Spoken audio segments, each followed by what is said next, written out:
Shabbat Shalom. On the evening of March 25th, 1968, 10 days before he was assassinated, Dr. Martin Luther King Jr., Zichrono Livracha, appeared at the 68th Annual Convention of the Rabbinical Assembly. So for those of you who don't know, the Rabbinical Assembly is the conservative movement's rabbinical organization, and they have a convention every year. And back in those days, it was attended by almost everybody, all the rabbis in the group. Not so much anymore. He was introduced by Rabbi Abraham Joshua Heschel, who had become very good friends with Dr. King. And as Dr. King entered the hall, the rabbis began to sing, "We shall overcome," in Hebrew. Anu nitgaber, anu nitgaber. So as Dr. King opened his remarks, he said, "I have heard 'We Shall Overcome' probably more than I have heard any other song over the last few years. But tonight was the first time that I heard 'We Shall Overcome' in Hebrew." So that was a very beautiful experience for me to hear that great song in Hebrew.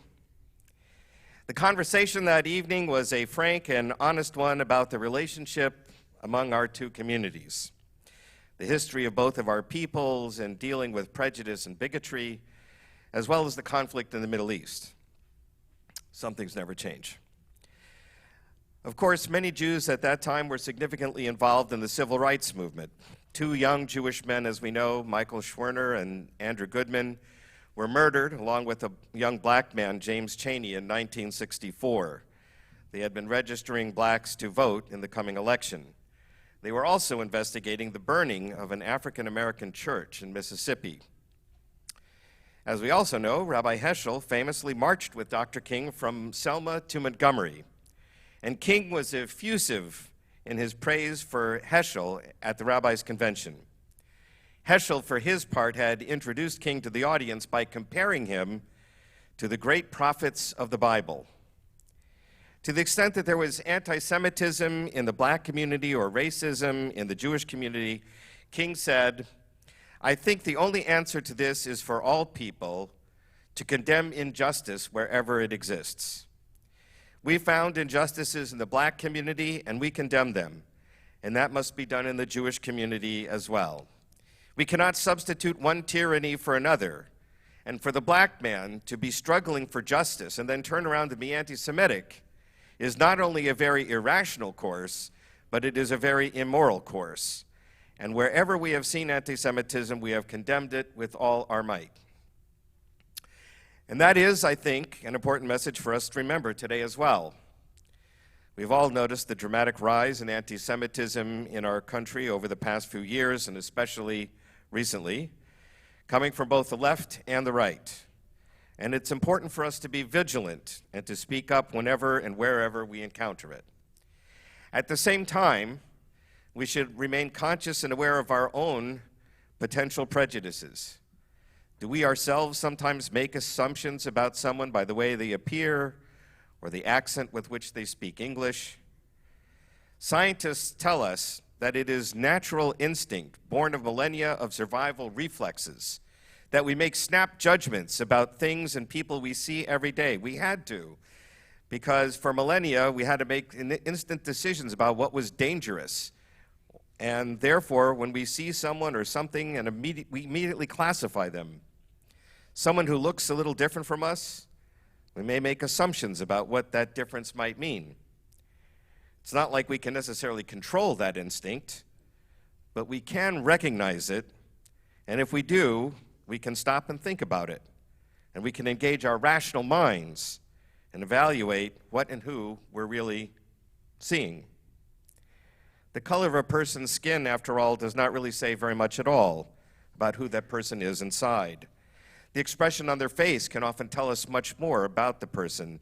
I've developed a habit of trying to smile at everyone I meet, and I look into their eyes, and I see a spark of uniqueness and holiness in every single person. In the Bible, we're taught that at the beginning, God created only one human couple, Adam and Eve. And our sages commented that this means that no one person can say, "My ancestry is greater than yours," because we all come from the same line. There's only one race, the human race. Moreover, the Bible teaches that God created humanity in God's image. Each and every one of us is endowed with the likeness of our Creator. We each carry a spark of holiness, and to impugn any human being, to dehumanize any human being, is a sin against God, as well as a crime against humanity. And as I'm sure we all know, there are also Jews of color, Black Jews, Hispanic Jews, Middle Eastern Jews, not to mention Jews by choice from all kinds of backgrounds. So when you see someone, you can't really tell by just by looking at them whether they're even Jewish or not. Dr. King was a true visionary, and of course one of the iconic leaders of the civil rights movement of the 1960s. We have certainly come a long way in this country since the 1960s. We don't have separate drinking fountains in restaurants. Blacks don't have to sit at the back of public buses. Thank God.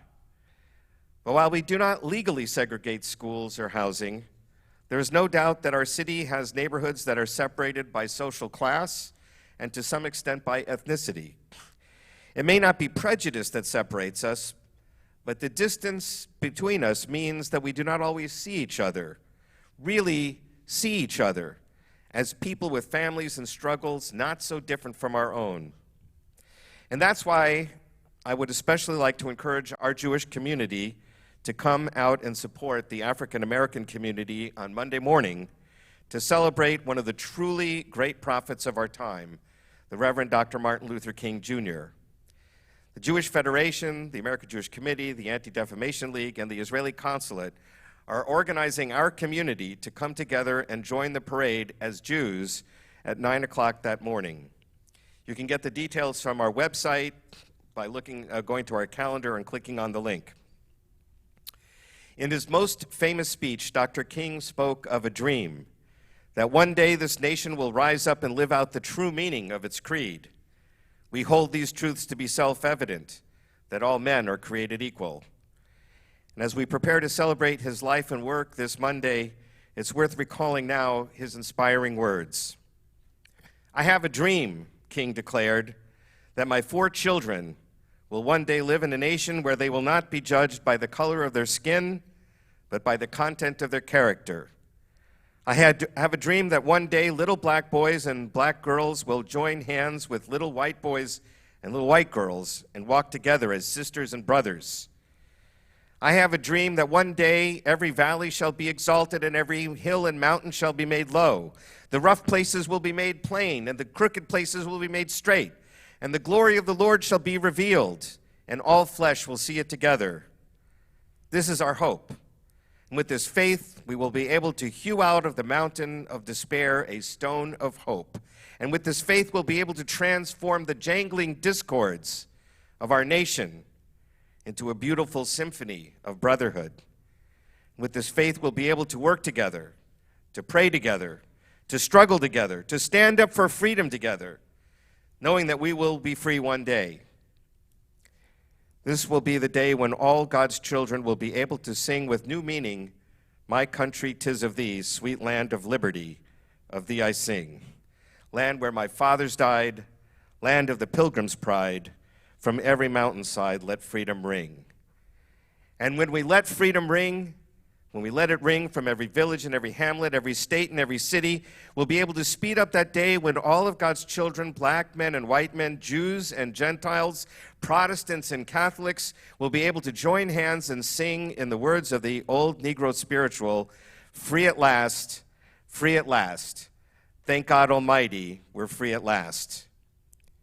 We have indeed come a long way since the 1960s, but the world is also rapidly changing. Technological advances, medical developments, social communications, all are happening literally at the speed of lightning. And change is sometimes very scary. Many people are legitimately worried about their future. And when people are scared, they can lash out. They can seek a scapegoat to blame. Fear can turn into anger and resentment. And that's one reason I believe we're seeing such a rise in these various forms of hatred, bigotry, and discord today. But I truly believe that we can overcome this divisiveness that we can see today, that we see in the world today. Good people all over the country and all over the world are coming to finally realize that there is only one humanity. And as masters of our planet, we are responsible for our future.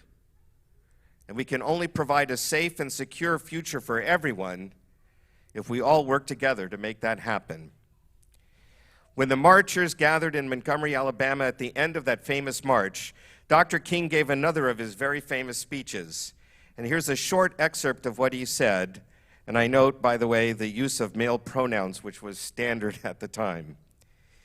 We must come to see that the end we seek is a society at peace with itself, a society that can live with its conscience.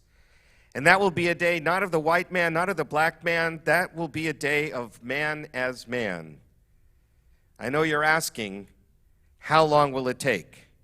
Someone's asking, how long will prejudice blind the visions of men, darken their understanding, and drive the bright-eyed of wisdom from her sacred throne? I come to say to you this afternoon, however difficult the moment, however frustrating the hour, it will not be long, because truth crushed to earth will rise again. How long?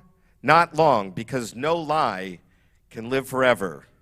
How long? Not long, because you shall reap what you sow. How long? Not long, because the arc of the moral universe is long, but it bends toward justice. I hope you'll join me on Monday morning as we join with the good people of our city to help dispel the darkness, the fear, and the bigotry, and as we gather to celebrate our common humanity. Shabbat Shalom.